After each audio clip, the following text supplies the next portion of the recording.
Before the interview starts, I wanted to ask, are you hungry before we start this? Look, I'm going to tell you, it's so funny because I feel like there are so many like in jokes within the Yeah. game that are much more in jokes for the players than certainly than me because I get like it's such a long time since I've done it that I'm Yeah. aware that there's these like in jokes, but I don't. Like of all the people not to be in on the joke, I feel like I'm not in on it because I don't. You know the game so much better than I do. But yeah, I'm always hungry, is the honest answer. It's a running joke between me and my school friends that I am an absolute dustbin when it comes to food. So the answer to the question, are you hungry, with me, Tom Mckay, and probably Henry, is always yes. Always. Yeah. Always. I needed to get that out of the way with because it's something that everyone has asked. A majority of the comments on that video were, "Are you hungry?" So I've gone through those. I've got to say, Henry's come to see us. Hello. Yes, he has. It's nice to be here. Well, I'm glad. Welcome everyone into possibly the most impromptu interview ever. It's taking place on Zoom, which is the first time we've ever used Zoom. The first time I've ever used Zoom. Obviously, you've been using it quite a lot. This is gonna be interesting. Also, this is my first ever interview, so Tom, I want to thank you for being my first subject. So, my first question to you comes from Cohen. Have you played the game yourself? If so, what's your favourite mission? So I have to confess, I'm not really a gamer. So I've watched the opening sequence. My nephews played and loved the game. So they're much more technologically adept than I am. The truth is, I'm crap when it comes to technology. And I don't actually, as far as I'm aware, I don't actually have a console or a platform on which I could play the game. I don't have a PS4, I don't have an Xbox. So it's like, I don't think I could play it on my MacBook, could I? You have an Apple Mac, do you? That's what I work on. No. That's all I have.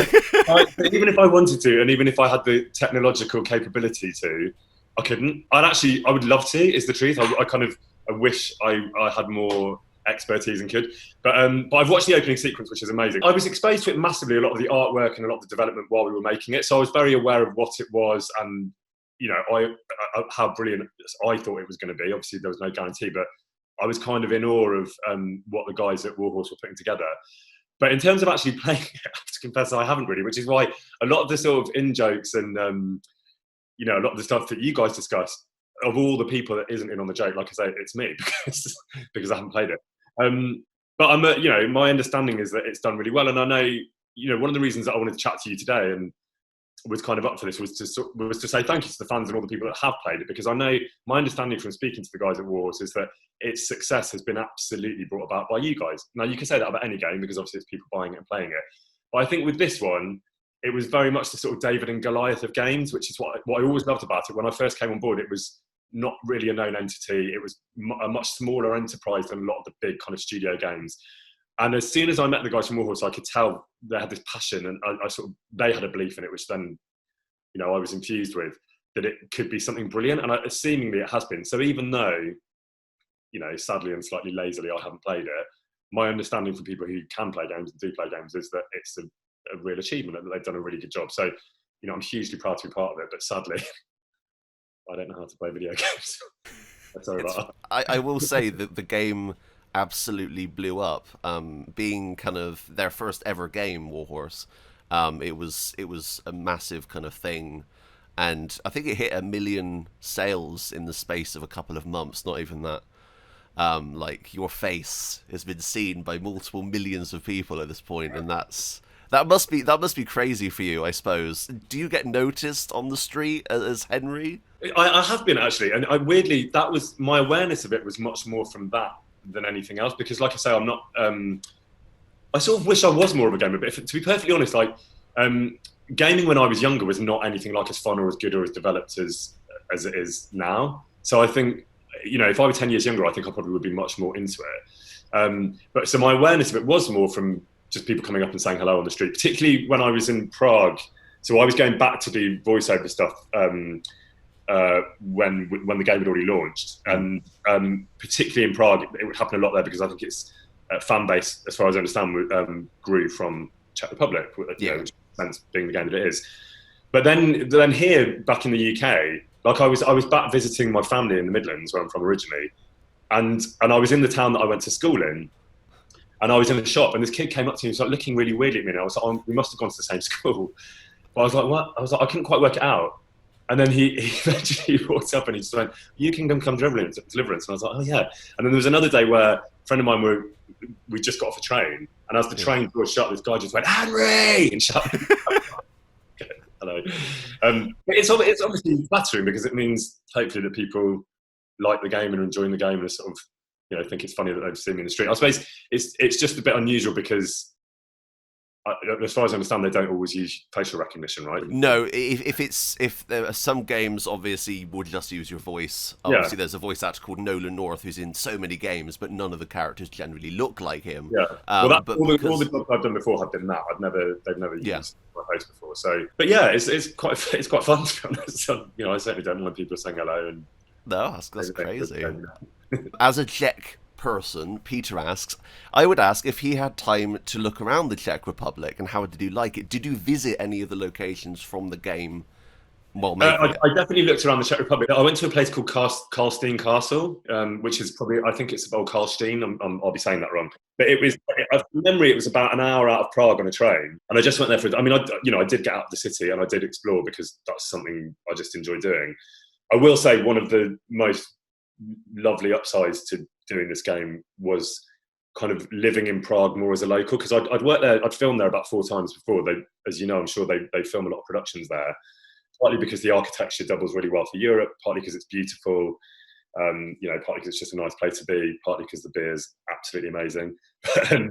but I'd never really, the jobs I'd done before were always like just staying in a hotel and mixing with the cast who are normally American or British, and so I never really experienced it more as a local. Whereas on this job, my sort of friends and the people that I hung out with were much more the crew who were all Czech, because the actors were coming in and out really fast. So they were only ever there for maybe sort of 3 or 4 days, apart from some of those who live in Prague, who I did spend a bit more time with. But mostly it was the Czech crew. So with them and hanging out with them, I sort of saw a very, very different side to Prague. And I was living in a place called Karlín, where the studios are, who anyone that knows Prague will know, which is a really fun and slightly less unusual place to live. And in Žižkov, I think I was staying for a little bit. So kind of sides of town that I hadn't even seen when I'd been there before. And it's just, it's such a beautiful city. It's really chilled out. The people are much more laid back, certainly, than they are in London, where I live. And I love London. That's not, it's no reflection on here. I love it to bits, but it's just a bit more chilled out and welcoming, and it's just really beautiful. Cal asks, I think Tom has touched on this before, but what was it like having Victoria Hogan in the booth to play off against while recording some scenes between Teresa and Henry? She's just the most lovely woman. Like, it was so fun working with her. In terms of the booth, none of the voiceover, we don't do any of that together. So what's quite mad about it is that most of my time spent working on this job is actually me sitting in, or whoever the actor is on the day, in the booth, working with with 3 people normally: a sound engineer, the director of that bit of the game. So often, like a director would take an individual quest and design it and build it themselves, so they would know that quest the best, and therefore they would work on that bit with you. And then a third person called John, usually, who's a lovely Irishman that lives in Prague, who was responsible for things like accents and he was responsible for a million things, actually. He's had a huge amount of input to the game, and he's brilliant, so he would often be there. And actually often a lovely woman called Katka, who was the production manager, who also I had a lot to do with, because she was just keeping the wheels of the production turning. She's amazing, and also had a huge amount to do with its success, I would say. But as far as Victoria goes, our time was only really together in the motion capture stage, which was about 7 weeks at the beginning of the whole thing. Actually, that was the first thing we did, filming all the cutscenes. And she and I probably only had, God, I'd be guessing, but maybe like a week together max. I think we crossed paths a bit when we were doing the voiceover, but that was just accidental. It was just because we might have happened to have been there on the same day. Or she was based in Prague at the time, actually, so she knew Prague much better than I did. And we hung out a bit and, went for a drink and stuff like that. But she's a lovely woman and a brilliant actress. But sadly, you don't get to spend as much time together as you might imagine. No, that surprises me. I thought that you guys would have done a lot more together. No, that's what I mean about the crew sort of being the people that I got to know the best, because they were there all the time. I spent a huge amount of time with them. But actually not a ton with the other actors. It was only the motion capture that I really spent any time with the other actors. And because it was so thick and fast, and because obviously Henry's character is moving through so many different scenarios with different people in those scenarios, you're never with the same people for a particularly huge amount of time, which is a shame because they're all lovely and really talented, as you all know. Yeah, I've heard that. I've heard that you spend quite a lot of time hanging out with Toby and the guys, and then getting, as you said about Prague, having amazing beer. One of the biggest questions is Bianca or Teresa? I couldn't possibly answer a question like that. I'll pass. You pass? Okay, all right, fair enough. How could I possibly answer that question? Paul Frey asks, my daughter is a fledgling actor, currently in regional theatre in the US. How did you become a voice actor, and what acting or training or experience helped you along the way? So I grew up in I grew up near a town called Stratford-on-Avon, which is the birthplace of Shakespeare. So there's a theatre there called the RSC, which is a sort of flagship Shakespearean theatre. It has a brilliant reputation for doing classical theatre. And they used to use, because they have quite long seasons, they used to use local kids to play the parts in those Shakespeare plays, because it was sort of too long for them to bring up kids from London who were at stage school and all that sort of stuff. So they would go around the local schools and watch school plays and invite kids to audition. And there's some really good parts for kids in Shakespeare, but not a lot of people. Some really brilliant ones actually. But they've got to be kids. Like you can't have an adult pretending to be them, because usually the fact that they are a kid is really key to the story. So like the princes in Richard III or Fleance and Macbeth, they've got to be kids. So that was the way that I got into it. I got seen in a play, and then they invited me to audition, and I did some plays, and then I fell in love with theatre and started watching loads of theatre. And then when I was 18, I moved to London and went to a drama school called LAMDA, which is a brilliant school, and had a really fantastic time there. And then I started at 21 and I did mostly theatre for a long, long time. And then my agent at the time was like, come on, you need to do a bit more TV, for all sorts of reasons, for experience, but also to make a bit more money, to be perfectly honest. And then the voiceover acting I've always been doing in a commercial sense. So, things like advertising, essentially, book narration, documentary narration, that kind of stuff. But the video game thing is much newer, as you'll all know, and it's sort of kind of massively burgeoning industry. I think I'm right in saying it's the highest grossing entertainment platform in the world, include even over film and TV. It is. Yeah, it's the most earning out of every media form. So I think for two reasons, it's massively blowing up. One is slightly cynical in that people realise they can make a lot of money out of it. But the other one is that I think rightly people are taking it very seriously as a sort of creative platform, that like rather than going like, oh, it's just a game, it doesn't really count. That suddenly, like to give you an example, when I saw the artwork for Kingdom Come, it was like some of the most beautiful art I've ever seen in any gallery in my life. It wasn't like, oh, here's a castle, it kind of looks a bit like the real thing. When you set it against the real thing, it was a kind of brilliant representation of what it was supposed to look like. But in some ways, it was almost better because it's kind of creative detail, and the world that they've created, as you all know from having played it, is so beautiful. So I think, I didn't really know massively what I was getting into when I took it. I was kind of intrigued to get involved with it, but it was a much more exciting and engaging creative pursuit than I probably imagined, and that speaks more of my naivety than it does of the world of gaming. And I think a lot of people are realising that you go, this is a really, really exciting platform. So I've done, I'd say probably in the last 7 or 8 years, more and more voiceover work for games, and then more recently, obviously, this motion capture work, and it's just becoming much more of a thing that lots of actors are doing. But good luck to your daughter. Yeah, good luck, Paul. Honestly, I would say my parents were from non-creative, non-entertainment, working class background. They didn't really know what it was to become an actor, but to their credit, when I sort of expressed this interest, they were really supportive, as I'm sure he is being. And I think, like, if a kid wants to do it badly enough, you just got to let them throw themselves at it. And obviously it's a tough industry, everybody knows that, but I absolutely love it. No, I can tell. I mean, you're amazing from what I've seen. Well, I've seen. I saw. What was it? Moving On, that you're in. Yeah, that was another thing I did. Yeah.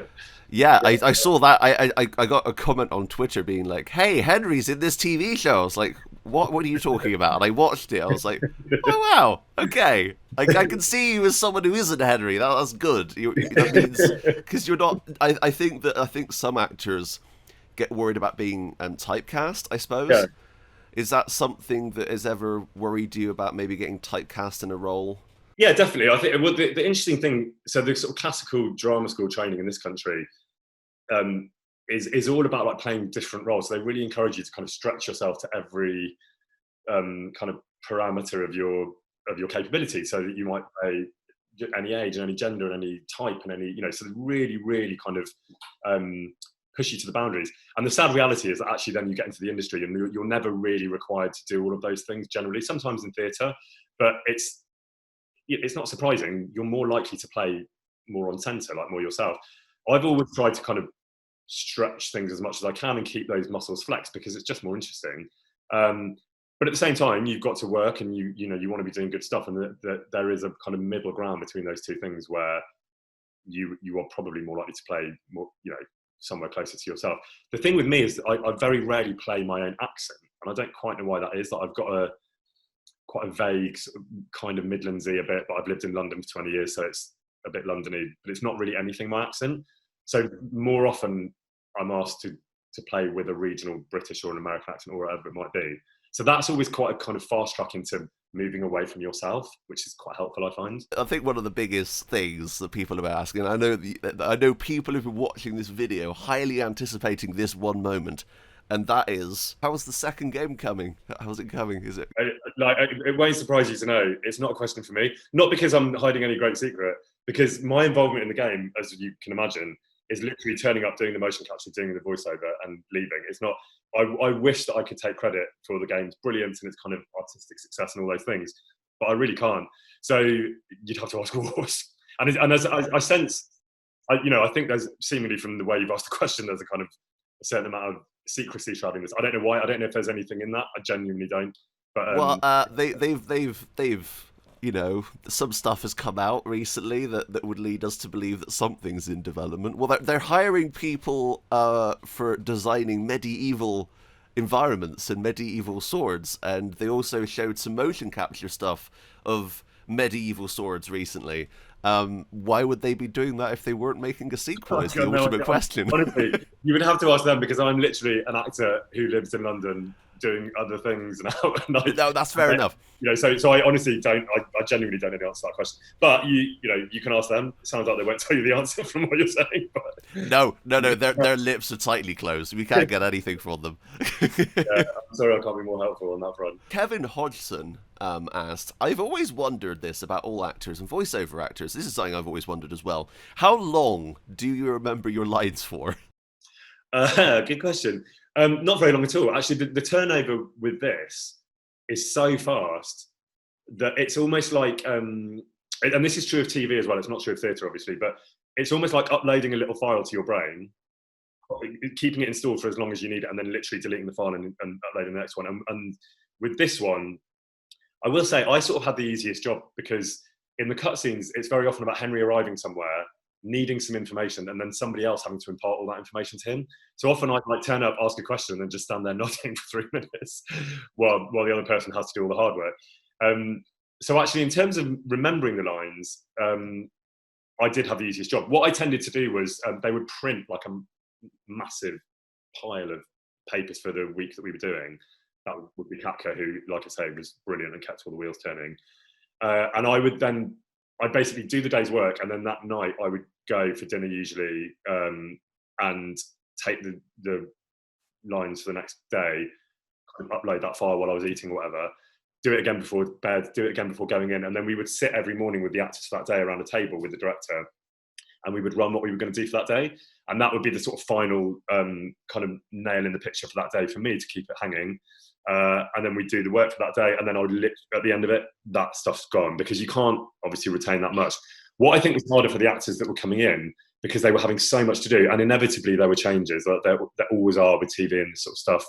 There are always last minute changes. It's nobody's fault. It's not, it's just the way things go. But there were a couple of days, I don't think I'll get in trouble for telling you this, where because it was so much changing so last minute, and there might be whole speeches, it would be impossible for an actor to learn those changes at the 11th hour. So sometimes, only sometimes, it would be necessary for me to like pin some lines here on my chest and my motion capture. Because obviously, if you think about the eye line of motion capture, because the facial recognition isn't happening in real time, you can do that with your eyes or be looking anywhere, and actually you would know the graphic information would be the same with your body. So the kind of all the stuff is done in post production of what's actually going on with your face. So you could be looking at somebody's chest and reading the lines off it, and no one would ever know. That literally happened about twice. I will say that was not a kind of framework for the way this thing was put together. But it happens on TV sometimes, where I've done more productions than I can count on one hand, where an actor might have had to have the lines off camera being held. It shouldn't really happen, and it doesn't happen very often, but it does sometimes happen. So yeah, I hope I'm getting in trouble by saying that. No. I think that I wouldn't even know where to start on remembering lines. I do everything off the cuff. I don't script anything in my videos. But even then, I do multiple takes of one line to get it perfect. Yeah.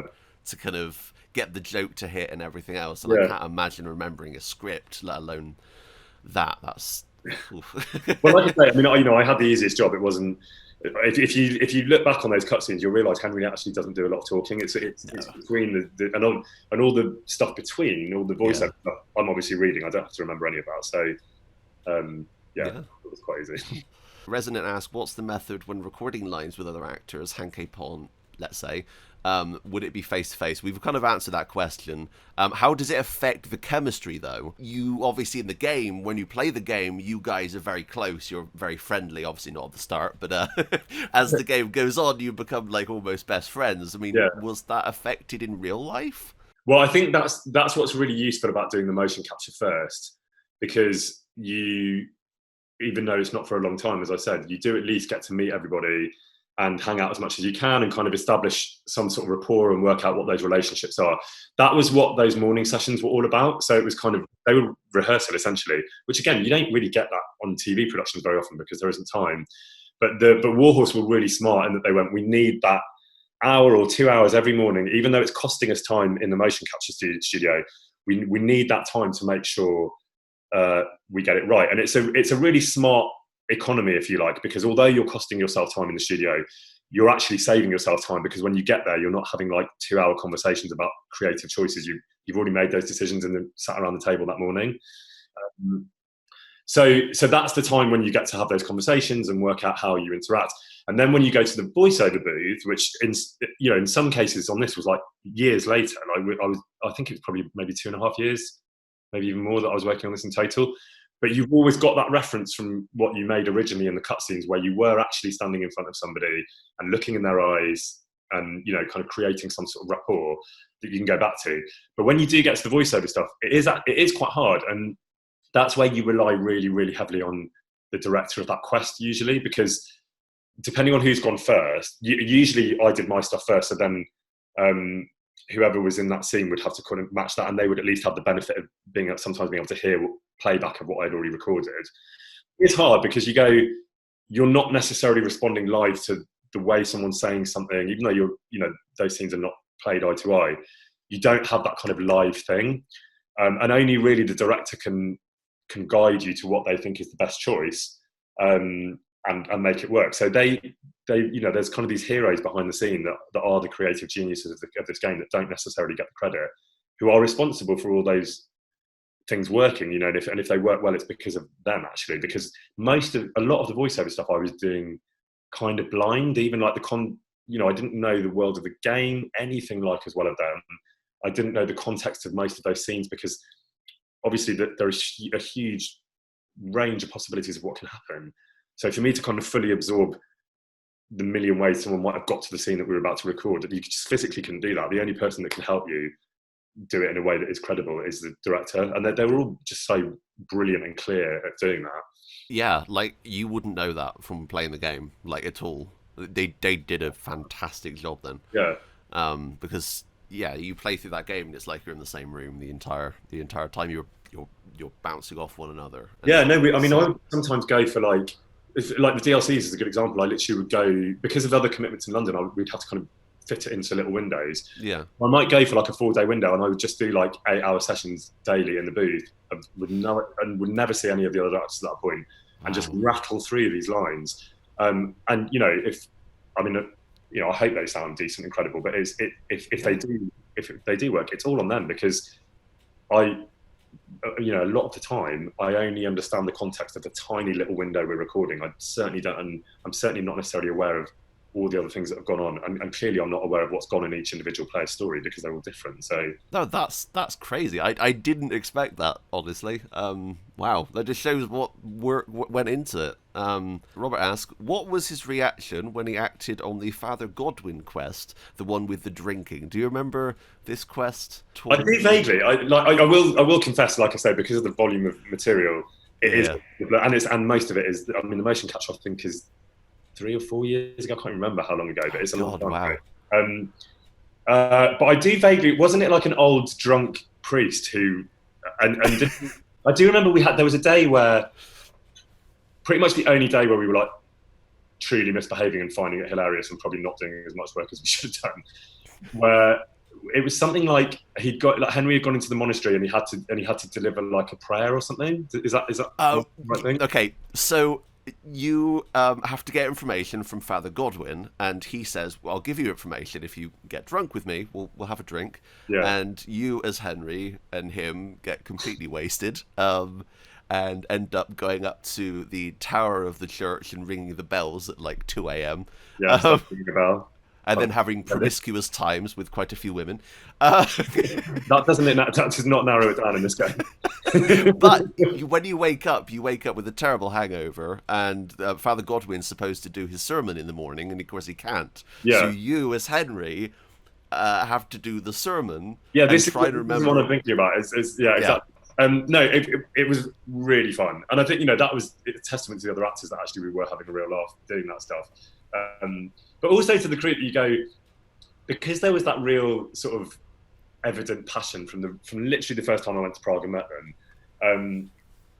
I think that was what made it fun, and if that reads through those scenes and those quests, that's the reason why. Because the people that have written them are really invested in them, and it's like each kind of quest is their baby, if you like, because obviously it can't be put together solely by one person. It has to be a really collaborative effort. So each person is like really bringing their A game when it's their quest. And I think that kind of humour and the silliness of it, I think like the fact that this game isn't afraid to be silly, I think is really important, that it doesn't get bogged down in kind of bleak history and like wars and battles. That Henry's got a side to him that is kind of stupid and playful, and I think that's a big part of what, if the game works, what makes it work, that you go, it has a sense of humour. You relate to Henry, because I think that most video game heroes or protagonists are kind of overpowered. They know all the stuff already, but Henry doesn't know anything. He's a bit of an idiot. He's really young at the start of the game. He's like just a man, really. So, but yeah, you're right. I think I would imagine that's much more engaging for a player, rather than, particularly in this kind of genre, like I say, where I don't think there's anything particularly interesting or appealing about those, really, like, those like alpha soldiers that are just like badasses all the time. You're a bit like, really, is anyone actually like that? Do you know what I mean? You're kind of underneath when they go to bed at night.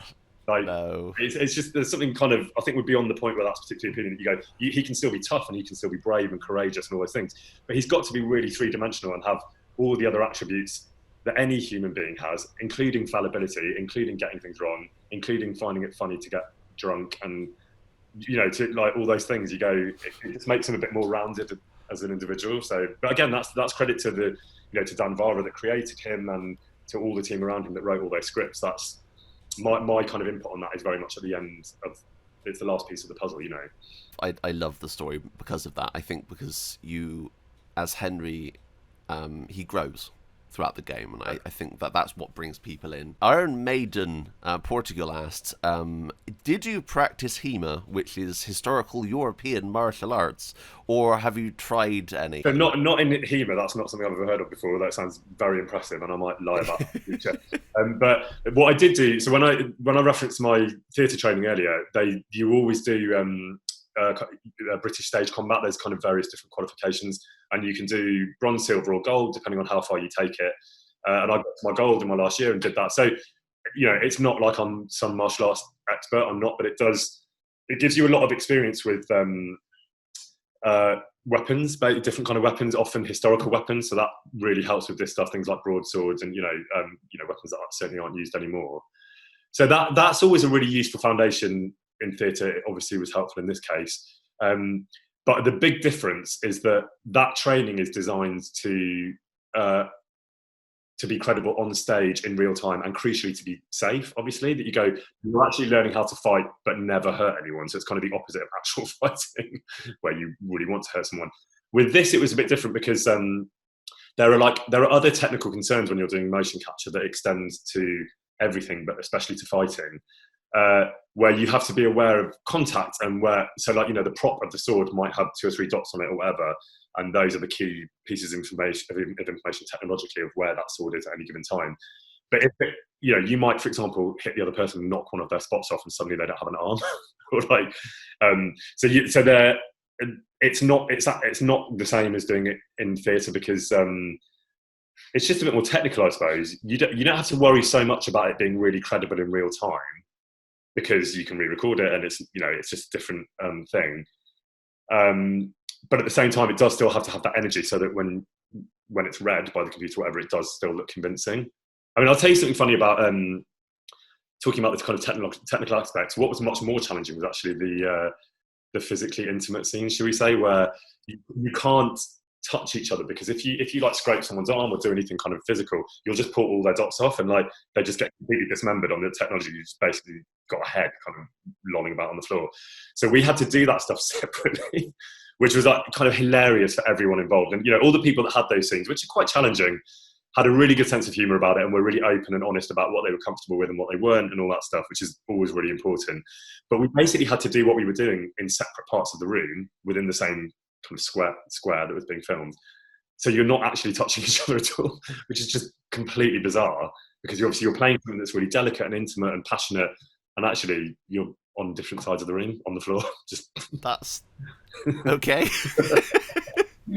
I'm just going to imagine that now, aren't I? When I'm playing the game, it's just you guys rolling around on the floor. Well, mostly laugh. I mean, that stuff. I say that the Father Godwin stuff was the stuff that made us laugh. Only that's not true. It made us laugh a lot, but those scenes were also hilarious. Now that I think about it, there was a lot of time spent laughing. Probably more than should. No, I think you should have fun when you're creating something. That's not a bad thing. I totally agree. Nice Arcade asks, how did you get the job of Henry? Because we don't know that. Well, this came in a relatively traditional way, but as a voiceover job, not as an acting job. So it was technically treated as a voiceover job. They're quite separate in terms of the way they're treated. And from memory, I did a kind of some samples and a recorded audition essentially that was sent over with, I'm assuming, others, and then I went to Prague. So I think they made a short list. You'd have to ask them, because they're quite discreet about who else is involved and how many other people are seeing. That's not really something you'd ever know as the actor at that time. But then I went over there for what in kind of filming terms would be like a screen test essentially, to do some motion capture with them, obviously, because for them to see how I moved, because for Henry, obviously, that's very important, but it's not something you can really establish even from a filmed audition. It's that you kind of need the person in the room. Like a theatre audition, you need to kind of see how their body works and whether it suits with what they're thinking. And we recorded the scene. There's a scene with the mum, isn't there, really near the beginning, when he wakes up? Yeah. I think there's only one version of that scene. There's multiple versions? Well, no, I can't actually. No, because I can't remember, honestly. I'm actually thinking about the actress who was this really lovely woman who I think I only met that day. I don't think I ever saw her again. There is a question, actually, surrounding that, and I want to kind of delve this in at the same time. Do you know the name of Henry's mum? Because that's never said in the game. No. No? Damn it! No, I don't. Sorry, Mum. That's what I called her, I think. No, I did those scenes with her, and then and I think a couple of other scenes. And then what happened was those were like audition scenes. But then they used those scenes. Then they offered me the job, and I accepted it, and they did all the deals that they have to do. And then they actually used those scenes. So what was unusual was that all the choices that I made on that day as what I thought was an audition essentially became the choices that were then Henry. So that was kind of, obviously they were happy with it, and but we had conversations that day about accent and various things. But my understanding of it was that those were like audition questions that we were like, well, he could sound like this, or he could sound like that. But once we decided it and we filmed it, that then became, they were like, we're happy with it, we're going to use those scenes, so we'll just roll on from there. And I was like, oh, okay, fair enough. That's how Henry sounds. Have you got a bit of a West Country accent? Sounds like you yeah, I'm from Bath originally. Right. So. You know how Henry has a really, really slight West Country twang. That was just one of the several things we played around with that day, and that was the one they settled on. So I think it fitted him perfectly. Another question that was asked: did you learn any Czech at all when you were there? No, not as much as I wish I had. It's a really hard language to learn. I learned some swear words because some of the.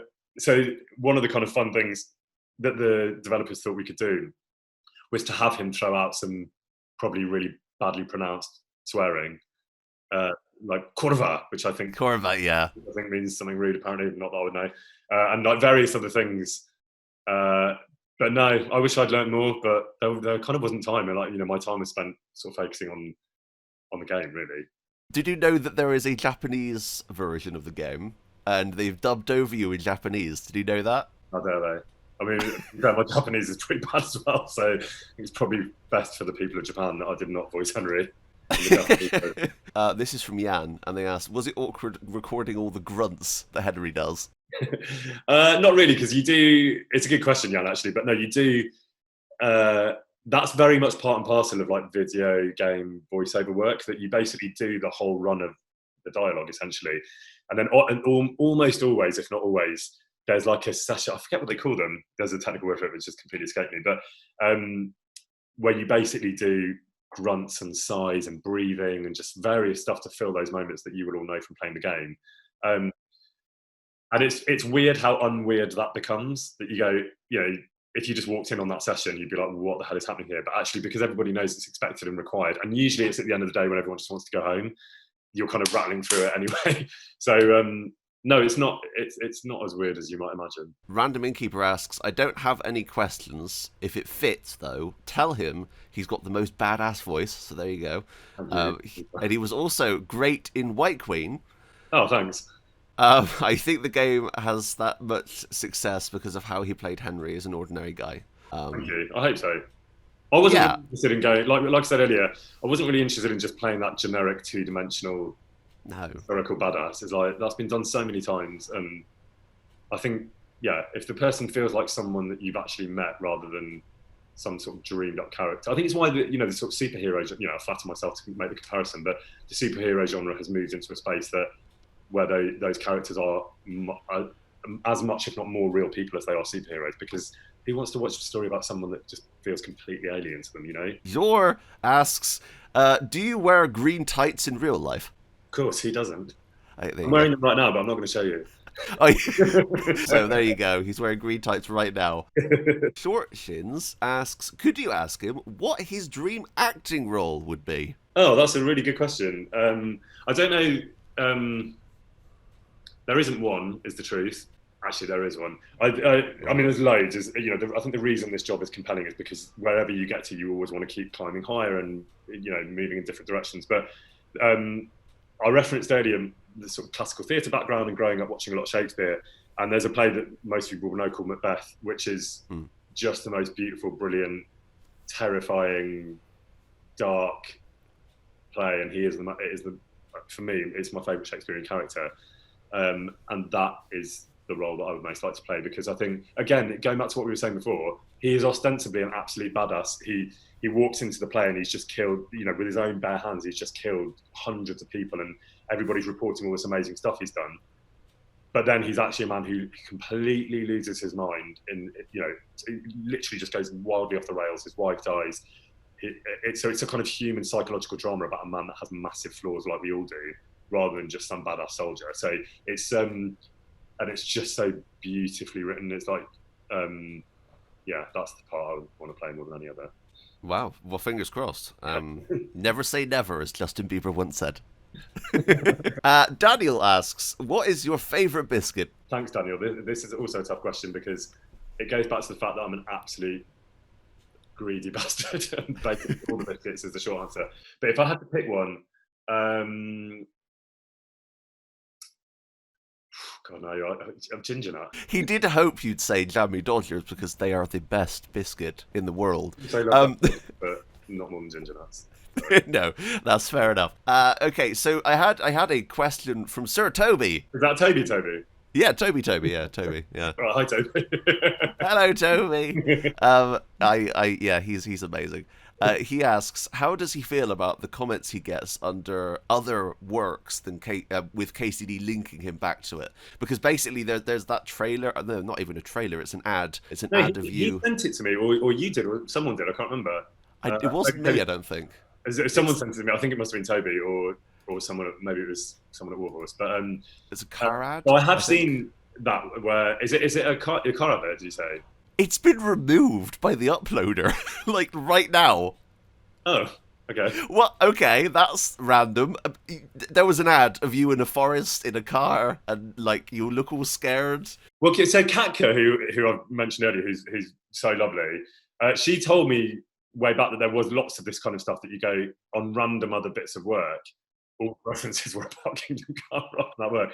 I couldn't care less. I'm happy. It's like if people are excited by the game and want to write stuff online, that's absolutely fine by me. When they sent me that, and they've shown me a couple of other things of like that sort of stuff, I think it's funny. There seems to be like a really good sense of humour within the like fan following of Kingdom Come, which I kind of love. A sort of mischievousness, is that in the word? Mischief, and a sort of playfulness, and a willingness to break the rules and all that stuff, all of which I absolutely love. That doesn't take itself too seriously, which I think really mirrors the game. I think it's no accident that people who are like that like this game.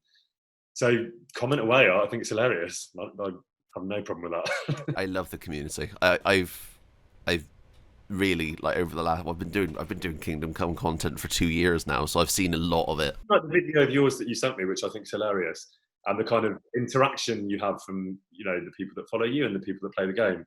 The return of Barbara, yes. But it's the single thing that makes this game what it is. That you go, obviously Dan has created this brilliant world, and the literally hundreds of people that have worked on it have put in their brilliance, and it's become what it's become.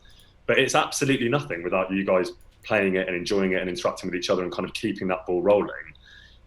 It's the same as like you can make the best film in the world, but if no one sees it and enjoys it and talks about it, then there was no point in making it, really. So its success and its identity really is very much about all of you, much more than it is about, there's an extent to which you go, well, I create Henry to an extent, I give what I'm given and I make this character. But then he goes over to you guys and you play him and make him do the things you want to do. So he's much more your property than he is certainly mine or even Warhorse's, really. But yeah, because I think that's what people have. There's been quite a few questions that kind of melded into one, basically, or where people are like, you kind of like think, wow, these people are kind of taking me, like, they're kind of using you in a game. It's weird. I can't imagine being the face of a game and then having your character go off and murder the entire town. People are more freaked out when. So if you get recognised from like a TV show or whatever, it's like, oh, I saw you in that play or that film, and it's like, oh, thanks, I enjoyed it. But with this, people always look a bit more like startled and confused. And I think that's the reason why that you go. There's a much greater sense of like intimacy and interaction with the character than there ever would be in a film or whatever, because that's what I mean. Like, you guys have taken over that person and sort of become that person. So if you saw me in the street, obviously it's not me they're seeing, it's like Henry and the person that they've created. But that must be quite weird for a player. It's much weirder for the player, I think, than it is for me. Did you know anything about the history of Bohemia before joining the game? Not really. On those jobs where I'd been in Prague before, I hadn't done a lot of exploration. I did some more through like nosiness and interest, that where the studio is, from the literal shooting studio, it's all in one building. So I could go and like talk to some of the animators and the people that were working on it, and quite often did, just because I was interested. There wasn't as much time to do that as I would have liked. But no, I didn't really know any of it before, but I was really encouraged. One of the things that they kind of sold to me when we were talking about doing this game was that it was going to be really forensically researched, and it wasn't going to be some sort of vague, fluffy Disney version of, Bohemia in that period, that they were really committed. And there was a real sense of like pride and ownership among that predominantly Czech team of people, reflect it honestly and not to pull any punches, and to make sure that they would never get called out on stuff that was like massively kilty, So basically, throughout the game, whenever you interact with literally anything in the game, like a thing will pop up on the side saying you've unlocked a new codex entry, and basically it gives you like the history of literally everything. Right, yeah. So you can play through the game as almost kind of like a history lesson, because you can find out about bathhouses, you can find out about kind of how people were treated in those times. You can. It's crazy. They feel pride in that, and I take my hat off to them massively, because not all, I don't know so much about gaming, but certainly not all films and TV shows have that level of care. And I think that is, like I say, it was such a passion project that you could really tell that right from the first time I met all those brilliant people at Warhorse. Such a kind of pride and passion project for them, and as mostly Czech people, although there's all sorts of nationalities at Warhorse. And I really admired that. I sort of loved that and was drawn into that. That it wasn't just about making money or fame or like recognition, or that it was a real kind of labour of love. It's been absolutely amazing. Like just seeing how this game was like kind of like this small Kickstarter project, and then it kind of imploded into what it is now, and just.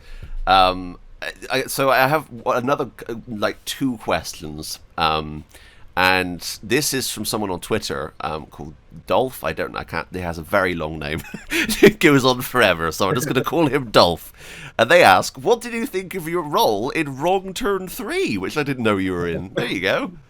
God, I mean, that's even longer ago. That's like well over 10 years. I had a really good time on that job. We shot that in Bulgaria, which was a country I'd never been to before. And spent a lot of time in Sofia, which is the capital.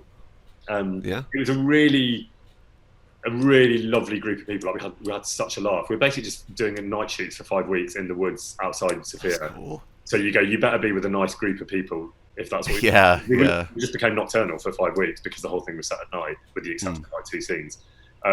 Really fun, but not something I have a really vivid memory about, if I'm completely honest. I've seen all of them. I'm pretty sure I've seen all of them, and of course I wouldn't. When I saw it, of course, Kingdom Come wasn't. But I think there's about like 400 of those films. God knows. Like, they made a lot of sequels, of which I was. They did, yeah. They did, yeah.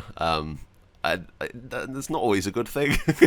I think when you have like 3 is kind of the limit, just stop after that. So we had a comment asking, could you say, "I'm feeling quite hungry" in your voice, please? Feeling quite hungry? Oh my God, that gives me chills. And I think the final thing that I want from you is, could you, because I'm going to use this forever, could you possibly... I'm going to say my line of, "Hello, I'm Henry, bailiff of Biscuit Town." Could you possibly do that in Henry's voice, please? I'm Henry, bailiff of Biscuit Town. Oh my God! It's just become a staple of the channel, and I'm so glad to actually have been able to interview you today. Thank you so much for it's a pleasure spending this time with me. I will say, talking about the sort of passion that the people that made this game have, and the fans and you yourself, like that was one of the reasons why I was happy to do this and wanted to do this, and why Warhorse were happy for me to do this, because I'm not just kind of blowing smoke. There you go. The passion you guys have for it is brilliant. It's necessary for the game to be what it is. But it's also just really lovely that you all have that level of passion for it, and it kind of sings through the video that you sent me. It totally sings through in what you make, and why people, that's the reason why people would follow you and listen to what you have to say. So I just want to say thank you to all of the fans that watch this and play the game and support the game, because it really wouldn't be anything without all of you. So keep enjoying it, and thanks. Thank you. Is there anything that you'd like to shout out? I thought you were going to say something about the sequel again.